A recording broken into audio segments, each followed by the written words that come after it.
Media మిత్రులు చాలా రోజుల తర్వాత మీ దర్శనం అవుతుంది.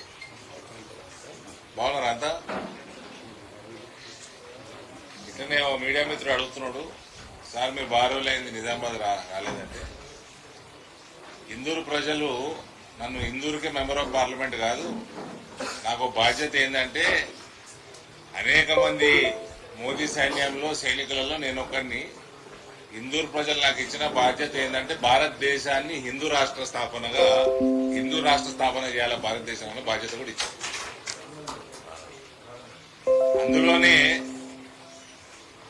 అందులో భాగంగా నేను అందరికి కూడా ఈ రానున్న ఎలక్షన్లలో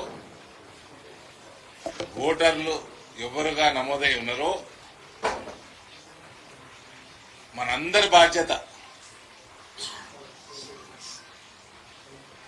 మన హిందూ రాష్ట్ర స్థాపన కోసం మనము ఎప్పుడు ఓటేసినా తెలంగాణలో మనం భారతీయ జనతా పార్టీ అభ్యర్థికి వేయాలి. ఇది ఒక బాధ్యత. ఇది అది గమనిస్తూ వేరే సమస్యల మీద వచ్చినా ఇక మన కాంగ్రెస్ పార్టీ నుంచి అభ్యర్థులు ఉన్నారు.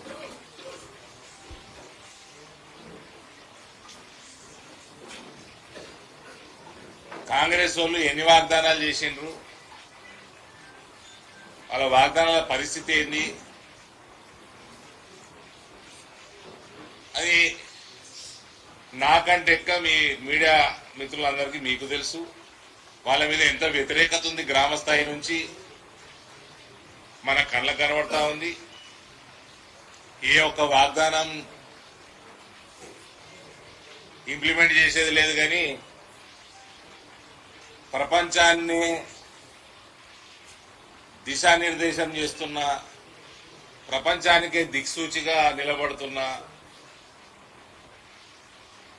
మన అంకాపూర్కి వెళ్ళి అంతరిక్షం దాకా ఎక్కడ పోయినా మోదీ నిలబడుతున్నాడు. ఆయన కులం గురించి మాట్లాడుతున్నారు రేవంత్.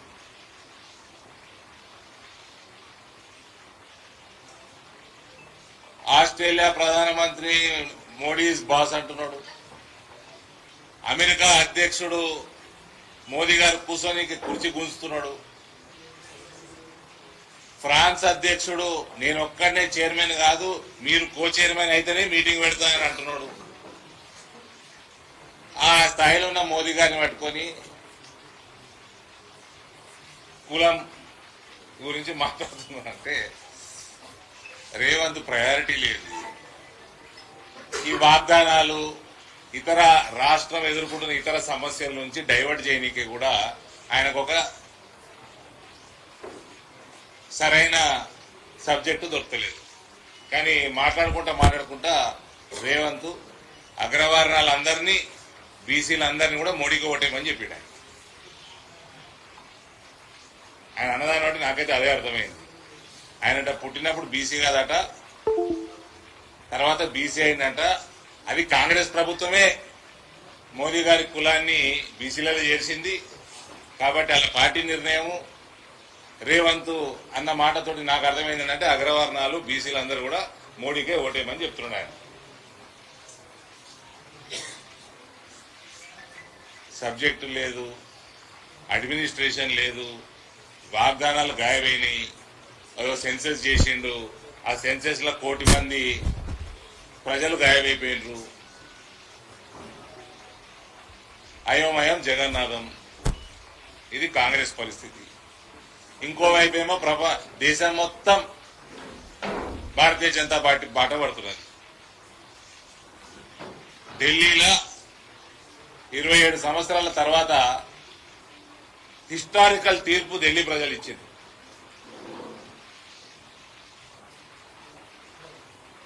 యావత్ భారతదేశంలో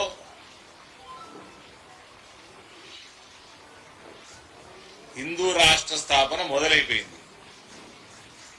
కాబట్టి నా రిక్వెస్ట్ ప్రతి ఒక్క ఓటర్ మహాశైలకి, దయచేసి కొమరయ్య గారిని, అంజిరెడ్డి గారిని భారీ మెజారిటీతో గెలిపియటం కాకుండా, మీరు ఓటేయడమే కాకుండా మన మిత్రులతోటి, ఇతర గ్రాడ్యుయేట్స్ తోటి, మన ఉపాధ్యాయుల్ని అందరినీ కూడా రిక్వెస్ట్ చేస్తూ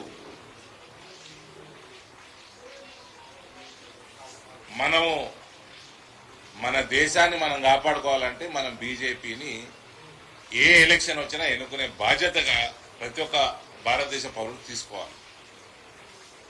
ఇక ఇంకో పార్టీ లేదు, దాని పేరు మార్చుకున్నాడు, టీఆర్ఎస్కి వెళ్ళి బీఆర్ఎస్ అని పెట్టిండు. ఏంటంటే నేషనల్ పార్టీని చేసిండు దాన్ని. నేను ఢిల్లీలో ఏదైనా కనబడుతుందేమో అని చూస్తాను. ఇదేంటి సైన్ ఏంది కారా, ఆ